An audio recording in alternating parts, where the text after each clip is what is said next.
When Lily goes into labor, she expects her boyfriend Mike to be by her side, but he has other plans. With betrayal in the air, her grandfather Richard steps in to support her, devising a plan that will leave Mike facing consequences he never saw coming. Watch as loyalty, family, and some clever payback turn this story into one unforgettable journey. Welcome to the Payback Vault, your go-to hub for revenge stories, epic karma, and jaw-dropping payback. If you love thrilling tales of justice, betrayal, and intense drama, you're in the right place. Don't forget to like, subscribe, and let us know what you do in this situation below. I never expected my life to turn upside down at 67, but here we are. My name's Richard, and let me tell you, I've seen plenty in my lifetime. I served my country as a military officer for 25 years, and nothing fazed me. But when my 18-year-old granddaughter, Lily, came home with her boyfriend Mike and told me she was pregnant, I won't lie, I felt like I'd been punched in the gut. It wasn't that Lily was having a baby, not really.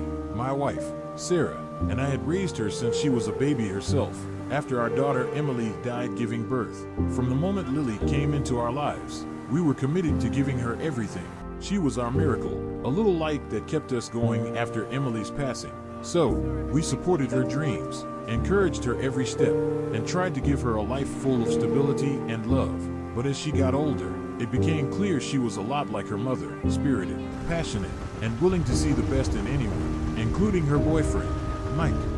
Mike was charming, I'll give him that. He was 19 and fancied himself as the next big social media influencer. He had his sights set on living the glamorous life, and he wanted to take Lily along for the ride.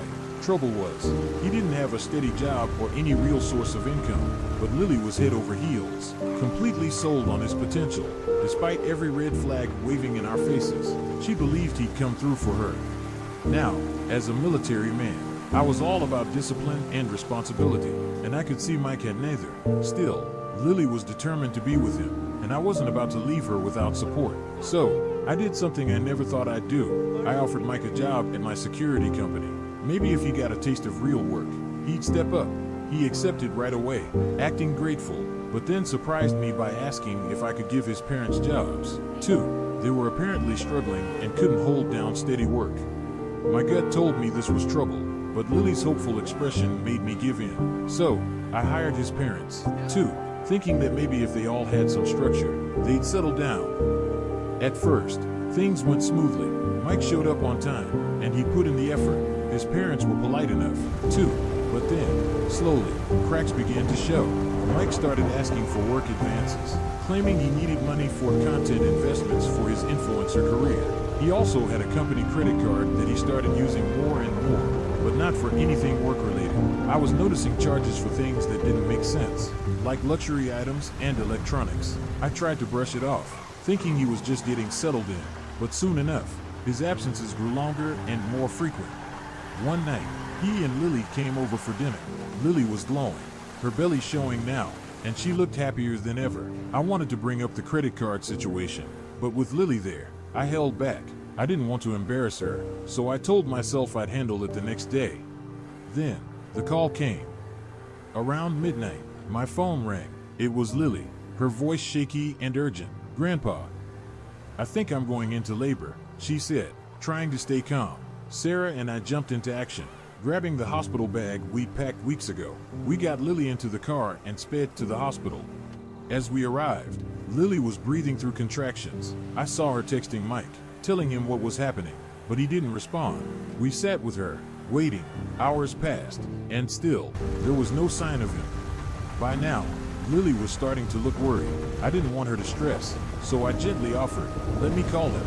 Sweetheart, I'm sure he's on his way." She nodded, biting her lip. I dialed his number. He picked up on the third ring, his voice annoyingly casual. "Hey, what's up?" he asked. I clenched my jaw, trying to stay calm. "Mike, Lily is in labor. Where are you?" "Oh, yeah, I'm in Vegas with my parents," he replied, as if that explained everything. For a moment, I couldn't believe what I was hearing. "Mike, your child is about to be born. You need to get here now." He actually sighed. "Can't you just handle it, Richard? I'm busy right now. I didn't even want a kid in the first place. I'm finally getting some traction with my career, and I'm not dropping everything for a mistake." My grip tightened on the phone. fury building in my chest. This is your child, Mike. You don't just walk away. He laughed, an arrogant, dismissive laugh. Look, I'm here in Vegas, treating my parents. All right? They're finally proud of me. I'm not messing this up for some accident. And with that, he hung up. I stood there, frozen. The rage was like nothing I'd ever felt before.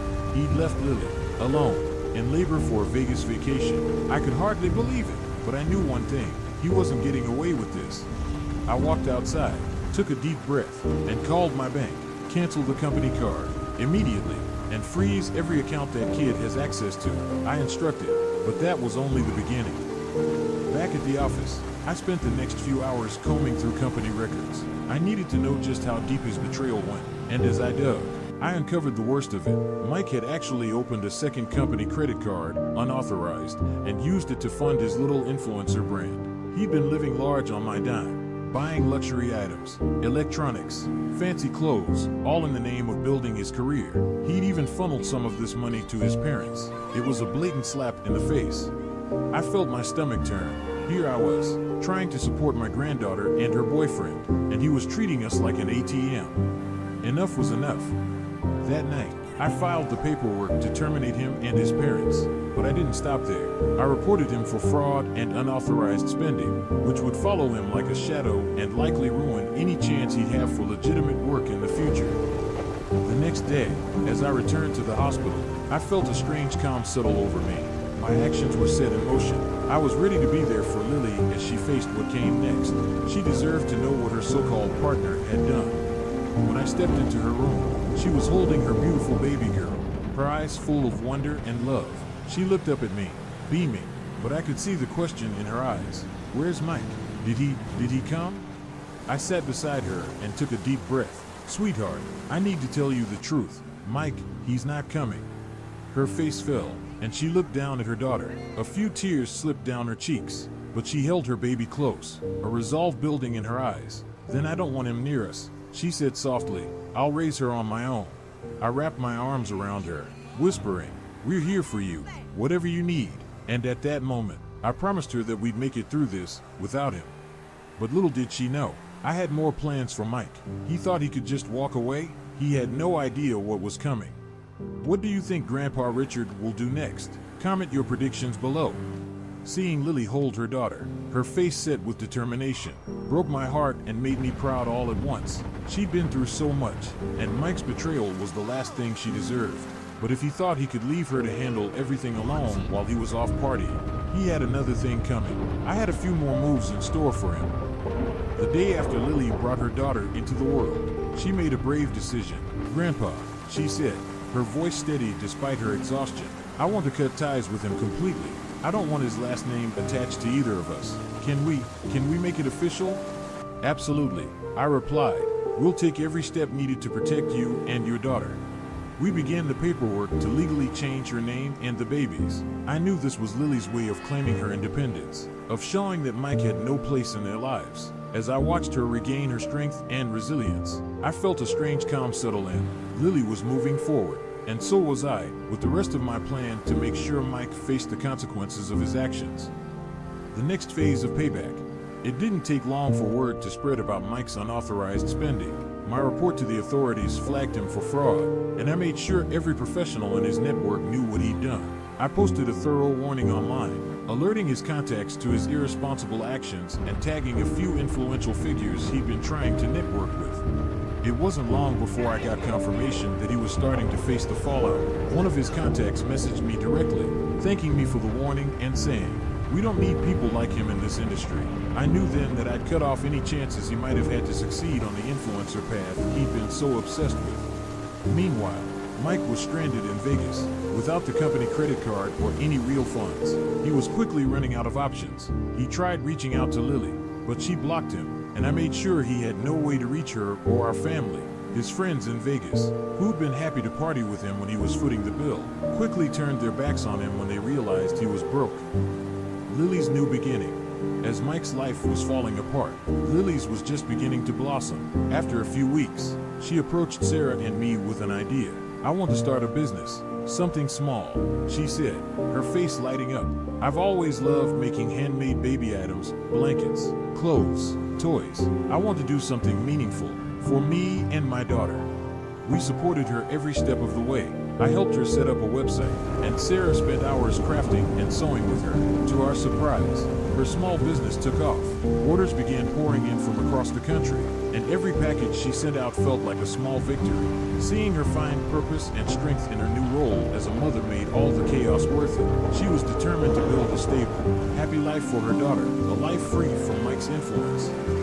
Mike's final descent. But just as Lily's business flourished, Mike's situation worsened.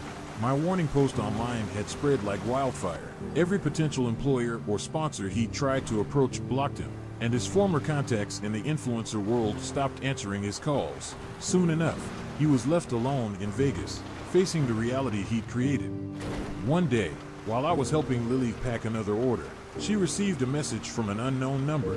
It was Mike, desperate, asking why his accounts were frozen, why his credit card had been canceled, and why no one in his industry would give him the time of day. I could tell he was panicking. His tone was no longer arrogant, but frantic. Lily looked at me, her eyes full of resolve. Should I respond? I shook my head. He made his bed. Let him lie in it. She nodded, deleting the message without another thought. We'd come a long way from the night she'd sobbed in that hospital bed. Now, she was stronger, determined, and ready to face life on her own terms. The final step. The final nail in the coffin came when I decided to ensure Mike's fraud report would remain on his record permanently. I contacted my lawyer, who helped me file an official complaint, documenting every instance of unauthorized spending and deceit. With the evidence we provided, the fraud report was solid, and it would follow him on every job application, credit check, and legal background search for years to come. After that, I didn't hear from him again. A new chapter begins. Months passed, and Lily's daughter grew stronger every day. We transformed our guest room into a nursery, filling it with blankets and toys Lily had made, and every inch of it radiated love and warmth. The day her daughter came home was one of the happiest in all our lives. We all gathered around, taking turns holding her, marveling at how far we'd come as a family. Watching Lily rock her baby to sleep in the cozy nursery she'd built with her own hands, I felt an overwhelming sense of pride. She was going to be an incredible mother, just like her own. Despite everything Mike had put her through, she was standing tall, determined to build a life full of love, strength, and stability. As I held my great-granddaughter for the first time, I whispered to her, "You're surrounded by family who will always love you, and I'll make sure you'll never face what your mom went through." In that moment, I felt my own anger and resentment finally fade. We'd done it. We'd broken the cycle. Justice served, one story at a time. Thanks for tuning in, and if you enjoyed this story, don't forget to like and subscribe for more. Join our community for the best revenge tales. And remember, sometimes, karma just needs a little push. Did you see that coming? What would you have done in Grandpa Richard's shoes?